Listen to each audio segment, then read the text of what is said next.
자, 오늘은요, 정말 한 통의 편지가 어떻게 제국을 뒤흔들고 역사의 물줄기를 통째로 바꿔버렸는지 또 수많은 사람들의 인생을 완전히 뒤집어놨는지 그 얘기를 한번 해볼까 합니다. 이게 그냥 단순한 편지가 아니었어요. 거의 뭐 세상을 바꾼 아이디어 폭탄 같은 거였죠. 그러니까 거의 2000년 동안 말이죠. 이 문서 하나가 개인의 삶은 물론이고 인류 역사 자체를 뒤흔드는 그런 엄청난 변화의 촉매제 역할을 해온 거예요. 아니 도대체 이 오래된 편지 안에 무슨 힘이 있길래 이런 일이 가능했던 걸까요? 그 비밀을 한번 파헤쳐보기 위해서 이 편지 한 통 때문에 인생이 말 그대로 180도 뒤바뀐 두 명의 역사적 인물, 그들의 이야기부터 시작해볼게요.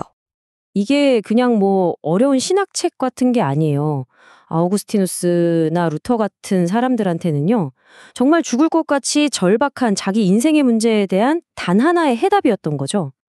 자, 보세요. 이 두 사람 다 나는 왜 이 모양일까 하는 그런 죄책감, 그리고 언젠가 신의 심판을 받을 거라는 엄청난 두려움에 꽉 짓눌려 살았어요.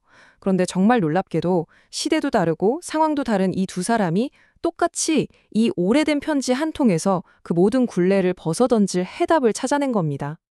그럼 도대체 뭐가 이 사람들의 마음을 그렇게 강하게 흔들었던 걸까요? 이 편지가 다루는 그 보편적인 문제라는 게 뭘까요? 흥미롭게도 이 편지는요, 시작부터 따뜻한 위로를 건네는 게 아니라 오히려 인간 상태에 대한 아주 냉철하고 심지어 급진적이기까지 한 진단을 내리면서 시작해요.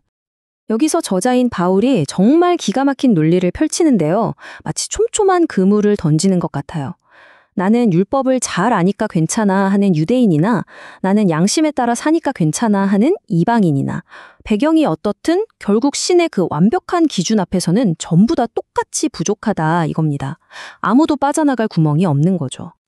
그리고 바울은 여기서 멈추지 않아요. 신과의 관계가 이렇게 딱 끊어지면 그게 어떤 결과로 이어지는지를 보여주거든요. 이게 마치 도미노 같아요. 하나가 무너지니까 도덕적인 문제, 사회적인 문제들이 연쇄적으로 우르르 무너져 내리는 그런 암울한 그림을 그리고 있는 거죠. 바로 이 구절이 이 문제의 핵심을 그냥 망치로 때리듯이 명확하게 보여줍니다. 신의 그 절대적인 기준에서 보면 인류 전체가 똑같이 희망 없는 상황에 놓여 있다는 거예요. 자, 이렇게 인류의 보편적인 문제를 아주 적나라하게 드러낸 다음에 드디어 이 편지는 분위기를 완전히 바꿉니다. 세상을 뒤집어 놓은 그 혁명적인 해결책을 제시하거든요. 이게 바로 마르틴 루터에게 자유를 안겨준 바로 그 아이디어입니다.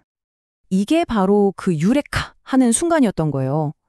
생각해보세요. 그 당시 사람들은 신에게 인정을 받으려면 끝없는 제사, 복잡한 의식, 선행 같은 걸 계속해서 쌓아 올려야 한다고 믿었어요. 일종의 업적을 쌓는 거죠. 그런데 로마서가 이 생각의 틀을 그냥 와장창 깨부숴버린 겁니다. 신과의 올바른 관계, 즉 의로움이라는 건 우리가 땀 흘려 얻어내는 성과물이 아니라 그냥 믿음으로 덥석 받는 선물이라는 거죠. 패러다임이 완전히 바뀐 거예요. 바로 이 구절입니다. 마르틴 루터가 이 구절을 깨닫고 나서 나는 마치 낙원의 문으로 들어선 것 같았다고 했거든요. 무서운 심판자이기만 했던 신이 사실은 선물을 주시는 분이라는 걸 깨닫게 된 거죠. 관점이 완전히 바뀐 겁니다. 그런데요, 한번 생각해 보세요. 받는 사람한테 공짜라고 해서 주는 사람한테도 공짜는 아니잖아요?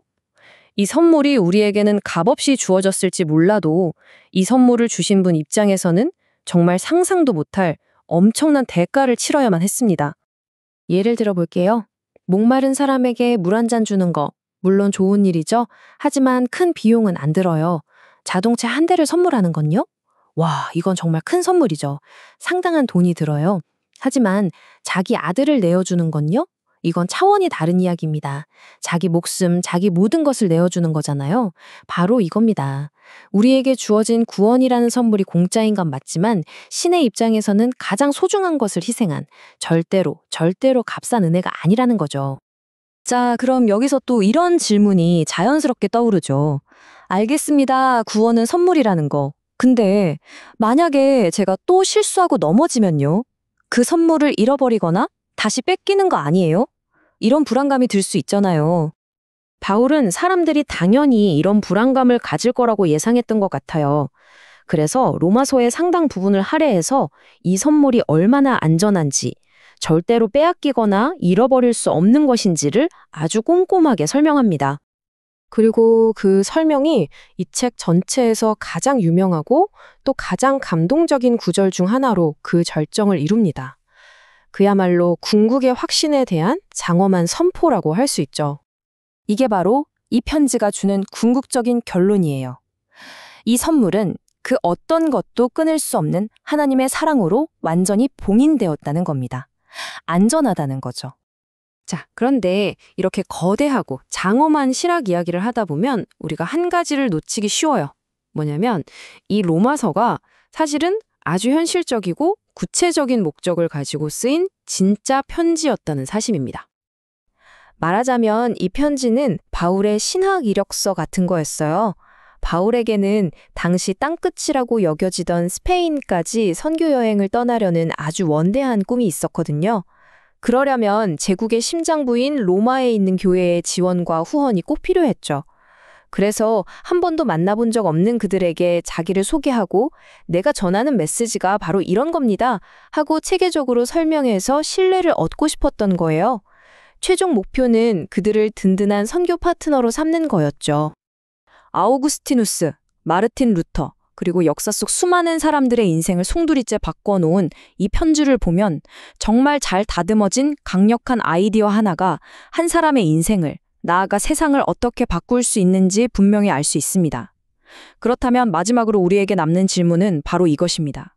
당신의 세상은 과연 어떤 아이디어가 바꿀 수 있을까요?